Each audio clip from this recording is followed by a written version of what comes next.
সকলকে আন্তরিকভাবে অভিনন্দন জানিয়ে শুরু করছি আজকে আমাদের যে অনলাইন ক্লাসটি, সেটি হচ্ছে যে ফিনান্স ব্যাংকিং অভিমার ফার্স্ট পেপারে আমরা চ্যাপ্টার নাম্বার 9 করছি। আর আজকে হচ্ছে যে আমরা চ্যাপ্টার নাম্বার 9 প্লাস হচ্ছে যে অন্য একটি চ্যাপ্টার আমরা দেখার চেষ্টা করব। এই পর্যন্ত আমরা চ্যাপ্টার নাম্বার 9-এ অনেকগুলো ম্যাথ করেছি এবং টপিক বাই টপিক আসলে আমরা ম্যাথগুলো করেছি। আমরা সাধারণত স্ট্যান্ডার্ড ডেভিয়েশন করেছি, তারপর হচ্ছে যে আমরা কোএফিসিয়েন্ট অফ ভেরিয়েন্স করেছি, গড় রিটার্ন, এভারেজ রিটার্ন করেছি, গড় আয়ের হার আমরা বের করেছি, তারপর হচ্ছে যে কোএফিসিয়েন্ট অফ ভেরিয়েন্স আমরা করেছি। তারপর হচ্ছে যে আমরা 4 নম্বরে হচ্ছে যে আমরা রিটার্ন অফ পোর্টফোলিও করেছি। তারপরে হচ্ছে যে আমরা পোর্টফোলিও কাজ করেছি, আমরা স্ট্যান্ডার্ড ডেভিয়েশন অফ পোর্টফোলিও। এই সমস্ত কাজগুলো হচ্ছে যে আমরা এই চ্যাপ্টারটাতে আমরা বেসিক্যালি করেছি। এখন সেই জায়গাগুলোতে টপিক বাই টপিক ওয়াইজ আমরা একটা দুটা করে সৃজনশীল দেখিয়েছি। আর আজকে হচ্ছে যে ওভারঅলি একটা ম্যাথে কি করে হচ্ছে যে এই একাধিক টপিকগুলো আসে এবং কিভাবে আমরা একটা ডিসিশন নিতে আমাদের সুবিধা হবে, সেই বিষয়গুলো আজকে হচ্ছে যে আমরা একটা উদ্দীপকের মাধ্যমে তুলে ধরার চেষ্টা করি।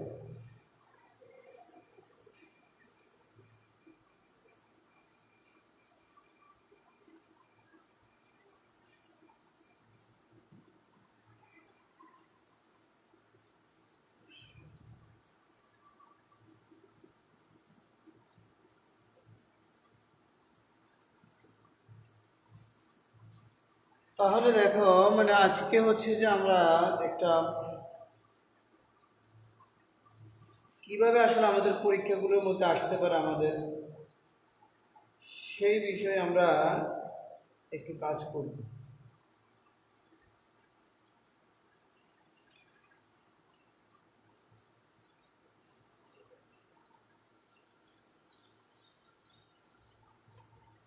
আমাদের সাধারণত কোশ্চেনের একটু ভেরিয়েবল আছে। ভেরিয়েবলটা কেমন,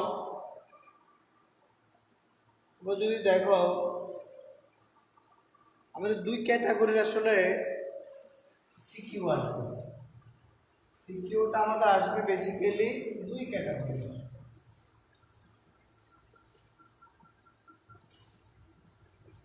আমাদের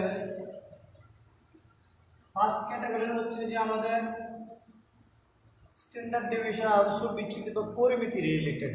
এই রিলেটেড এই ফার্স্ট টাইপ কোশ্চেনের মধ্যে আমার কেমন আসে, আমার এই প্রত্যাশিত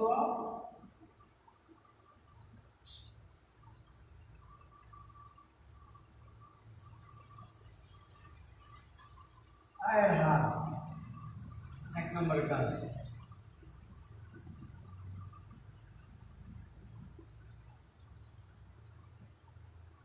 পরিমিতি ব্যবধান এখানে হচ্ছে যে বা আদর্শ বিচ্যুতি।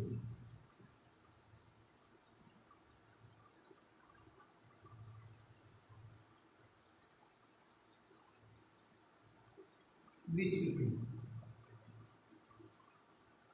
আর হলো যে আমাদের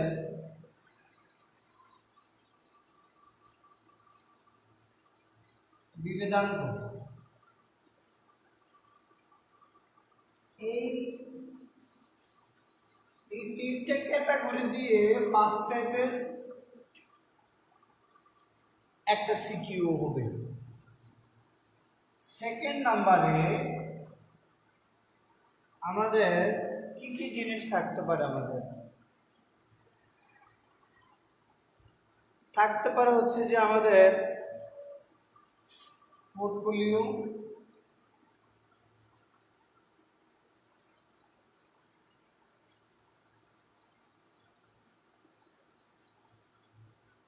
আয়ের হার। দুই নম্বরে আসতে পারে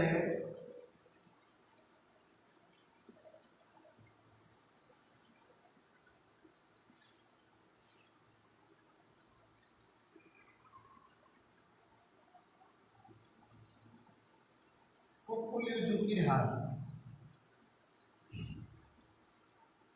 খেয়াল করো, পোর্টফোলিও আয়ের হার, পোর্টফোলিও ঝুঁকির হার। তারপরে এটার সাথে আমাদের থাকবে এই ফুটফলের ঝুঁকির হারের সাথে আমাদের কি থাকবে, সহসম্বন্ধ থাকবে, রিলেশনটা আমাদের থাকবে। এই যে দুটো টাইপের বেসিক্যালি সিকিউ কোশ্চেন আসবে আমাদের, অর্থাৎ উদ্দীপকটা আমাদের এই দুই ক্যাটাগরির কোশ্চেনের উপর, এই দুইটা আয়ামের উপর সাজানো থাকবে। অথবা এই পোর্টফোলিওর সাথে আবার আমার কি থাকতে পারে, এই টাইপের প্রত্যাশিত আয়ের হারটা উল্লেখ থাকতে পারে। কথা ক্লিয়ার? পোর্টফোলিও ঝুঁকির সাথে প্রত্যাশিত আয়ের হারটা একটু সম্পৃক্ত থাকতে পারে। আদারওয়াইজ পরিমিতি ব্যবধান, আদর্শ বিচ্যুতি, বিভেদন, এই দুটো নিয়ে এক টাইপের সৃজনশীল হবে, পোর্টফোলিও নিয়ে এক টাইপের সৃজনশীল হবে। এই দুই টাইপের সৃজনশীলে ঘুরে ফিরে এই চ্যাপ্টারটা থেকে আসবে এবং কোশ্চেনের বিভিন্ন রকমের ভেরিয়েশন থাকবে।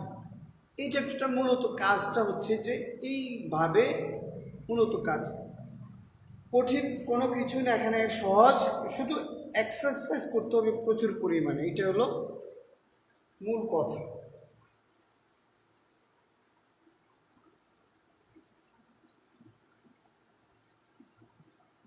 তারপর হচ্ছে যে এখানে এই চ্যাপ্টারটাতে একটু ব্যতিক্রমী কাজ যদি থাকে, ব্যতিক্রমী কাজ হচ্ছে যে আমাদের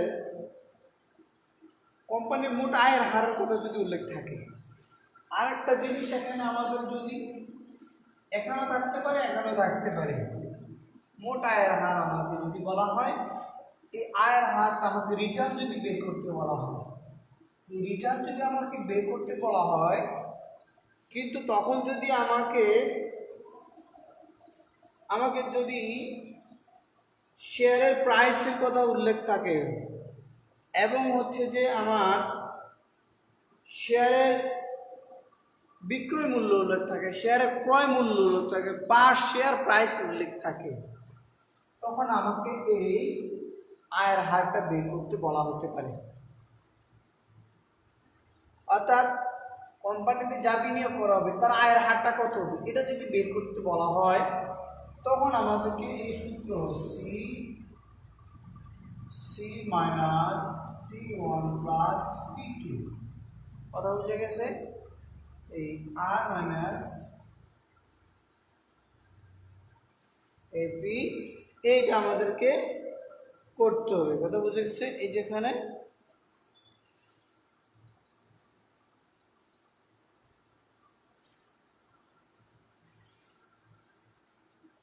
এটা হচ্ছে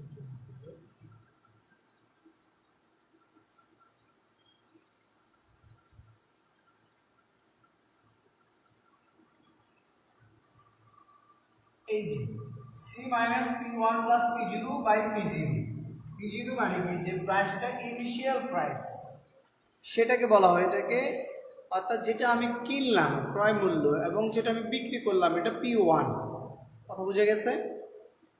এই সূত্র দিয়ে আমাদেরকে কাজ করতে হয়। তারপর হচ্ছে যে এমন কিছু যদি উল্লেখ করা থাকে আমাদের, এমন সিস্টেমেটিক দিয়ে যদি আমাদের উল্লেখ থাকে, আমাদের যদি বেদাঙ্গগুলো সহ বেদাঙ্গ দেওয়া থাকে, তখন আমাদেরকে সিকিউরিটি বেটার মান যদি বের করতে বলা হয়,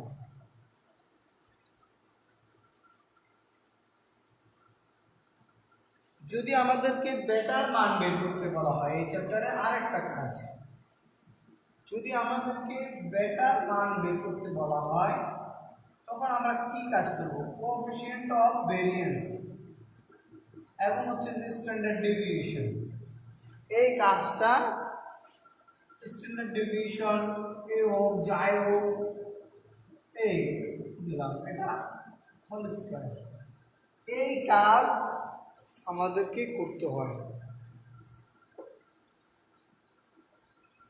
এইটা হলো যে আমাদের বেটা বের করার সাথে কোএফিসিয়েন্ট অফ ভেরিয়েন্স, অর্থাৎ আমাদেরকে সহবেদাঙ্ক যদি দেওয়া থাকে, সহবেদাঙ্কের মান যদি দেওয়া থাকে, অন্য কোনো কিছু দেওয়া না থাকে, তখন আমরা বেটার মান বের করি, অর্থাৎ বেটার মান এবং হচ্ছে যে আয়ের হার রিটার্ন, এগুলো হচ্ছে যে বেসিক্যালি সিকিউ এমসিকিউ কোশ্চেনের মধ্যে আসতে পারে আমাদের, এবং জ্ঞানমূলক কোশ্চেনের মধ্যেও এগুলো আসতে পারে।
আজকে আমরা একটা কাজ করব, দুটো ম্যাথ করার আমরা চেষ্টা করব।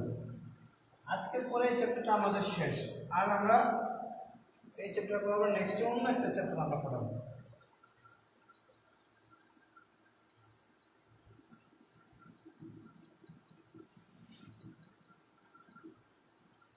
কোশ্চেন নাম্বার 8, মনে করো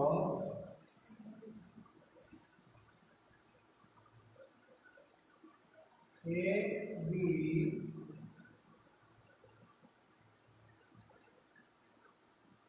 কত?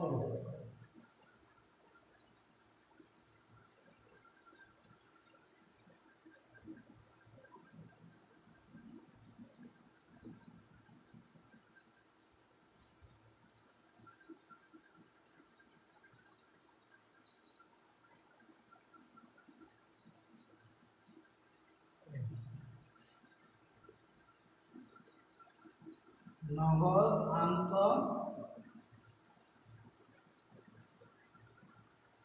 প্রবাহ,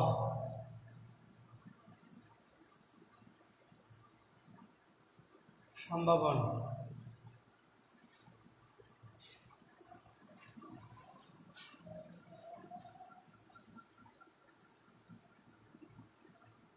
নগদান্ত প্রবাহ, সম্ভাবনা।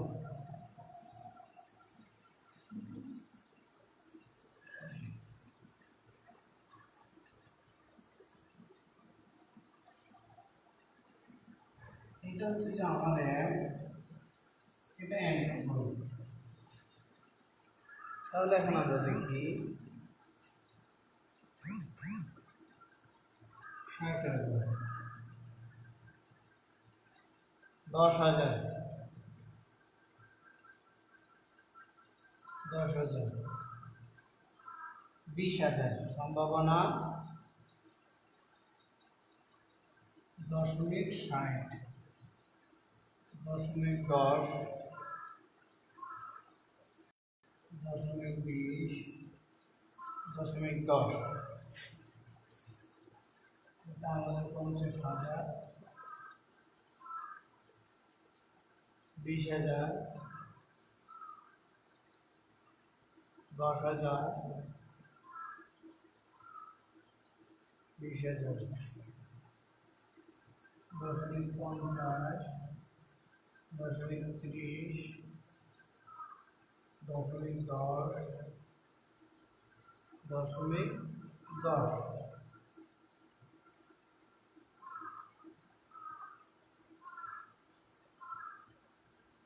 এই হলো যে আমাদের কাজ। এক নম্বরে বলছে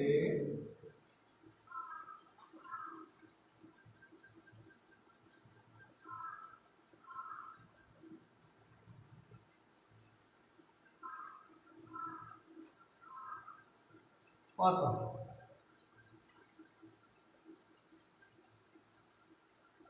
2 নম্বরে হচ্ছে যে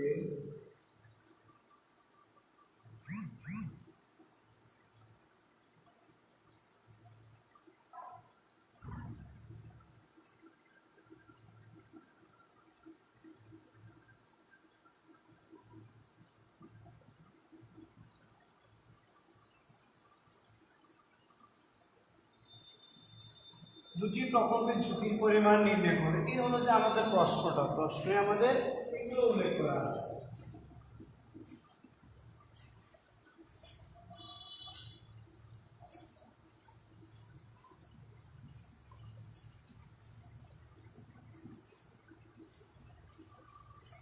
তাহলে দেখো এই ম্যাথটাকে আমরা একটু করার চেষ্টা করি।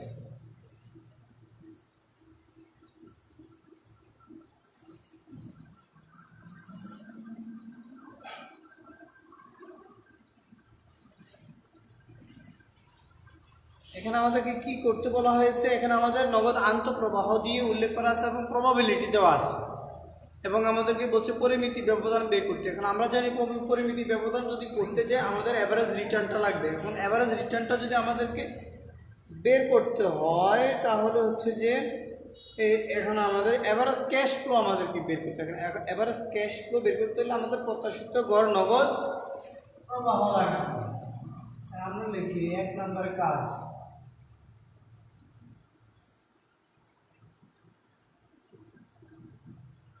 প্রকল্পের প্রত্যাশিত গড় নগদ প্রবাহ। এখন আমরা লিখি প্রত্যাশিত গড় নগদ প্রবাহ, average cash flow summation cash flow I into probability I. এখন হচ্ছে যে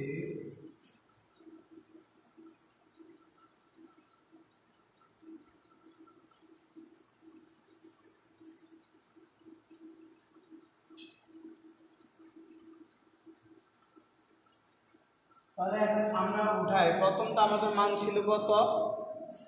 প্রথম আমাদের ছিল ক্যাশ ফ্লো 60,000 টাকা, তারপরে আমাদের সম্ভাবনা ছিল কত? 0.60। দ্বিতীয়টা ছিল আমাদের কত? 10,000।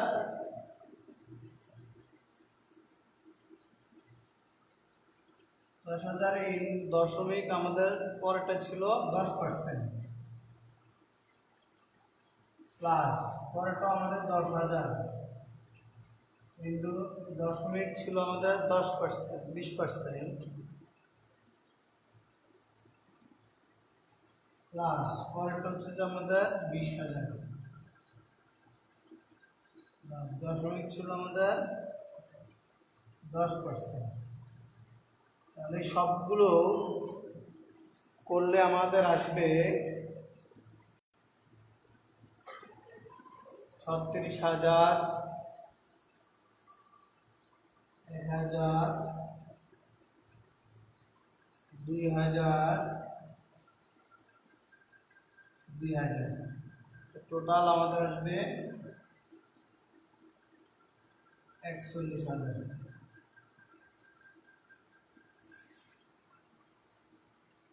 এই টোটাল আমাদের হচ্ছে যে টাকাটা আমরা পেয়ে গেলাম। মানে এমটার উপর আমরা কি পেয়ে গেলাম? প্রত্যাশিত নগদ প্রবাহ আমরা পেয়ে গেলাম। এখন আমরা এটা কি করব? এটা আমরা পরিমিতি ব্যবধান করতে যাব। এই প্রকল্পে এখন প্রত্যাশিত, এখন আমরা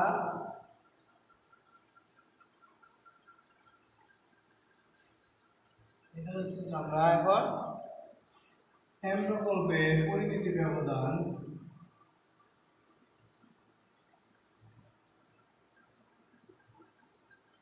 আমরা জানি standard deviation of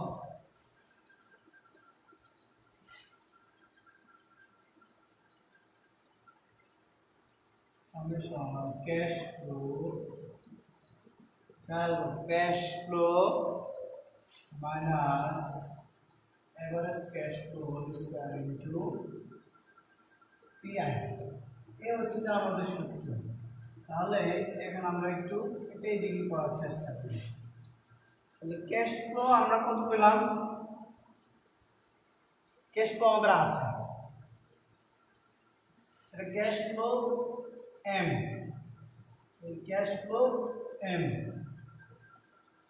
standard deviation of M. তাহলে এখন দেখো ক্যাশ ফ্লো এম এর কি কি আছে আমরা একটু খেয়াল করি।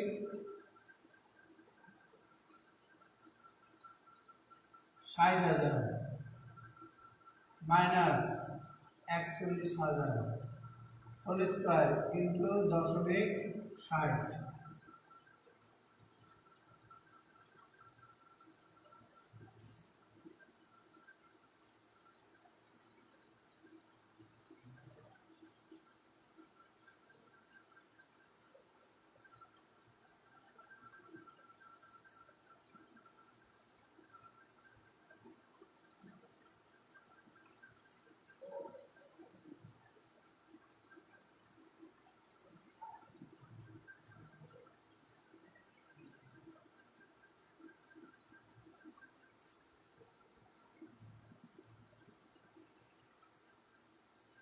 তাহলে এখানে 60,000 টাকা 41,000 টাকা আমরা কি পেলাম, average cash flow.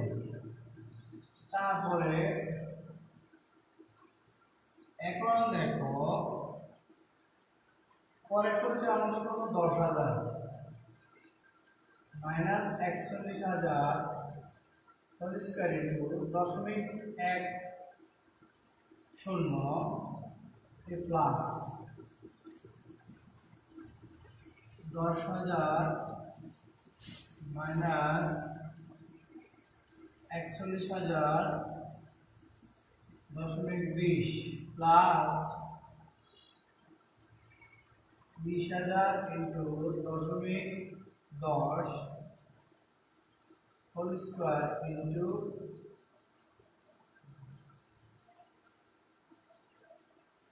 20,000 minus 41,000 into 0.10। এই হচ্ছে আমরা এটা পেয়ে গেলাম। তাহলে এখন আমাদের এই সবগুলো করার পরে আমাদের আসবে এই টোটাল হলে এটা যা আসবে, এটা যা আসবে, এটা যা আসবে, এই চারোটা গুণ করে যোগ করার পরে আমাদের যে টাকাটা আসবে, আমাদের আসবে 54,90,00,000।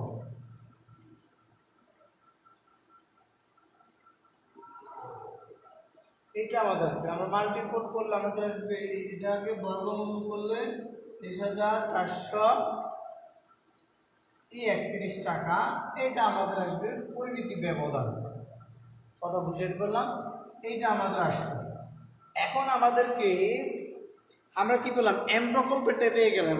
এখন আমাদেরকে এম প্রকল্পটা বের করতে হবে। এটা আমাদের 1 নম্বরের কাজ শেষ। 2 নম্বর আমরা যদি বলছি কোনটি ঝুঁকিপূর্ণ, যেহেতু 1 নম্বরটা আমরা পরিমিতি ব্যবধানের মাধ্যম দিয়ে ঝুঁকিটাকে পরিমাপ করেছি, তাহলে এখন আমাদেরকে কি কাজ করতে হবে, এখন আমাদেরকে এন প্রকল্পটাও এরকম ভাবে বের করতে হবে। বের করে আমরা দেখতে হবে যে কোএফিসিয়েন্ট ভেরিয়েন্স বের করব, করার পরে আমরা দেখব যে কোনটি বেশি ঝুঁকিপূর্ণ। কথা বোঝা গেছে এইটা? তাহলে এখন আমরা এন প্রকল্পের আমরা কাজটা করে ফেলি।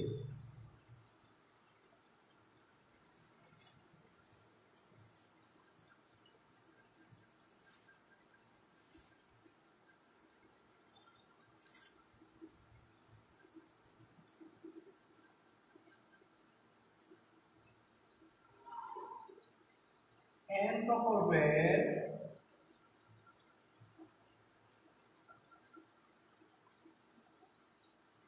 কর, গড় নগদ, নগদ প্রবাহ, cash flow and summation cash flow I into probability I. এখন আমরা এটা করি, আমাদের 50,000 ইন্টু হচ্ছে যে 0.50 প্লাস 20,000 ইন্টু 0.30 প্লাস পরেরটা হচ্ছে যে আমাদের 10,000 ইন্টু 0.10 প্লাস হচ্ছে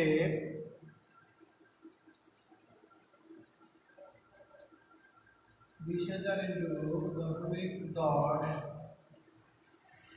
এই। এখন এটা করলে আমাদের কত আসে? টোটাল আসবে আমাদের 34,000 টাকা এখানে আমাদের আসবে। এইটা আমাদের মাল্টিপ্লাই করে আমাদের যোগ করলে এটা আমাদের আসবে কত? এই 34,000 টাকাটা আসবে। এখন আমাদের এইটার কাজ শেষ। এখন আমরা কি করবো? এটার নগদ প্রবাহটা আমরা বের করবো, এর পরিমিতি ব্যবধানটা আমরা এটা বের করবো। এক প্রকল্পের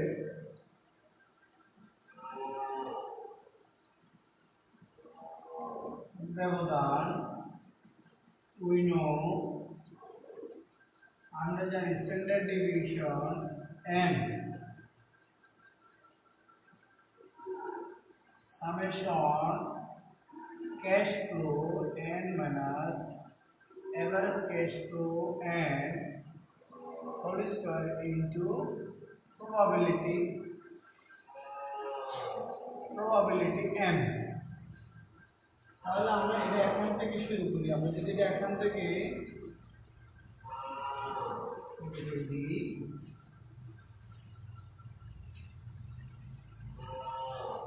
তাহলে আমরা যদি দেখি এটা কিভাবে আমাদের আসে এ। তাহলে প্রথমটা আমাদের ক্যাশ ফ্লো এন 50,000 মাইনাস এটা আমাদের আসছে কত? 34,000 হোল স্কয়ার ইন্টু 0.50 প্লাস এটা আমাদের 30,000 20,000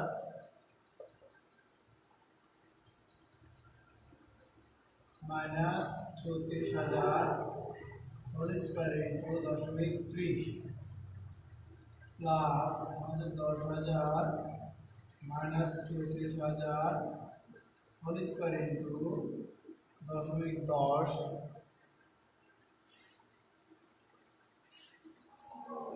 প্লাস হচ্ছে যে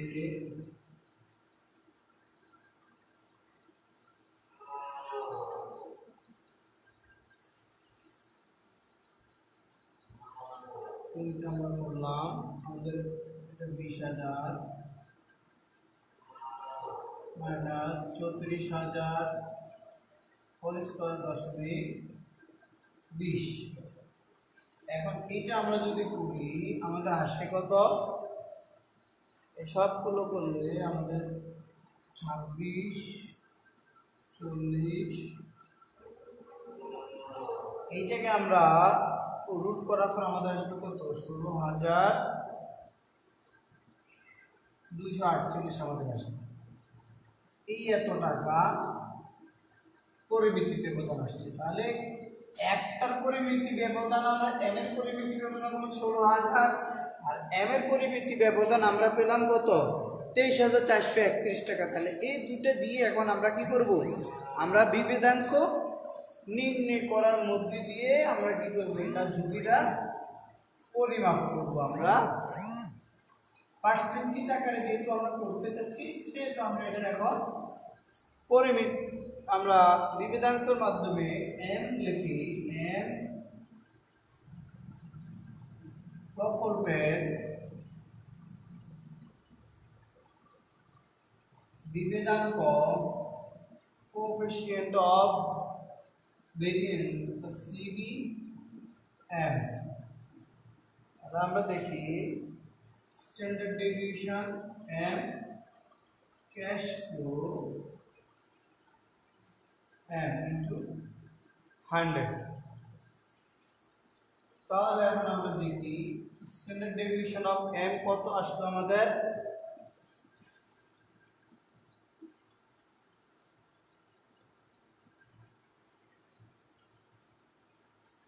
আমাদের আসলো প্রথমটা 23,431 আর এভারেজটা আসলো আমাদের 41,000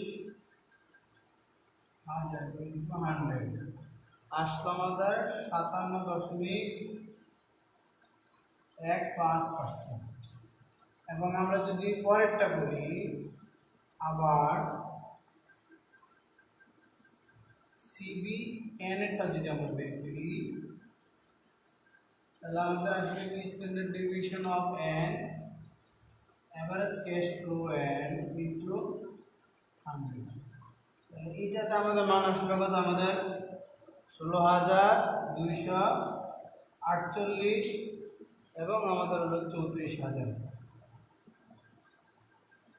ইন্টু 100 সমান সমান আমাদের আসলে 47.79।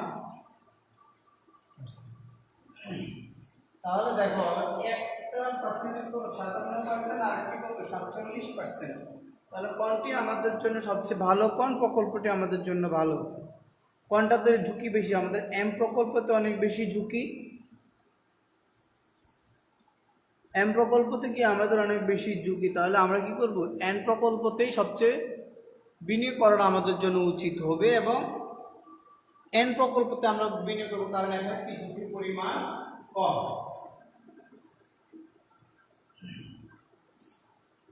তাহলে কি আমরা বুঝতে পারলাম যেটার মধ্যে আমাদের ঝুঁকির পরিমাণটা কম, পার্সেন্টেজ কম, সেটাতে ঝুঁকি কম। যেটাতে বেশি, এটাতে আমাদের ঝুঁকি বেশি। তাহলে আমরা কি এটা করতে পারবো? এটাতে বিনিয়োগ করা উচিত হবে না, এটাতে উচিত হবে না, এটাতে আমাদেরকে কি বিনিয়োগ করতে হবে? এন প্রকল্পতে বিনিয়োগ করাটাই অনেক বেশি লাভবান এবং অনেক বেশি ভালো হবে। এখন আমাদের প্রফিটের সম্ভাবনাটা বেশি থাকবে। এই ছিল এই চ্যাপ্টারের মধ্যে আসলে কাজ। এই চ্যাপ্টারে আর খুব বেশি কঠিন কিছু নয়, যেটা বোঝানো দরকার, যা বলার কঠিনটি সমস্ত কিছু আমি বলে দিয়েছি এবং তোমরা তদ অনুযায়ী এই ক্লাসগুলো করবে এবং সে অনুযায়ী ম্যাথগুলো প্র্যাকটিস করবে। প্র্যাকটিস প্র্যাকটিস প্র্যাকটিস, এর বেশি কিছু বলার নেই। এবং হচ্ছে যে এছাড়া এই ফিনান্সের ম্যাথগুলো পারার কোনো বিকল্প নাই। তোমরা যদি অনলাইনের মাধ্যমে অনলাইন থেকে দেখে দেখে কোনো কাজ করে করো, ওটা দেখলা লিখলা, কিন্তু তোমার যে মেধার যে সৃজনশীলতা, মেধার যে বহিঃপ্রকাশ, সেটি কিন্তু ঘটলো না। তাহলে তোমরা অবশ্যই এগুলো করবা এবং এই ভিডিওগুলো দেখবা, তদ অনুযায়ী ক্লাসগুলো করার চেষ্টা করবা এবং নিজে শেখার চেষ্টা করবো। বাসায় বসে নিজেই করার চেষ্টা করবে, চর্চা করবা, না হয় কিন্তু কখনোই পারা সম্ভব নয়। তখন ইউনিভার্সিটিতে অনার্সে গিয়ে দেখবা যে তোমরা এই কাজগুলো ঠিক মতন পারতেছো না, আলটিমেটলি তোমরা কি হবে? লুজার হবে। তাহলে আজকের ক্লাসটি এ পর্যন্ত। সকলে ভালো থাকো এবং সুস্থ থাকো। আল্লাহ হাফিজ।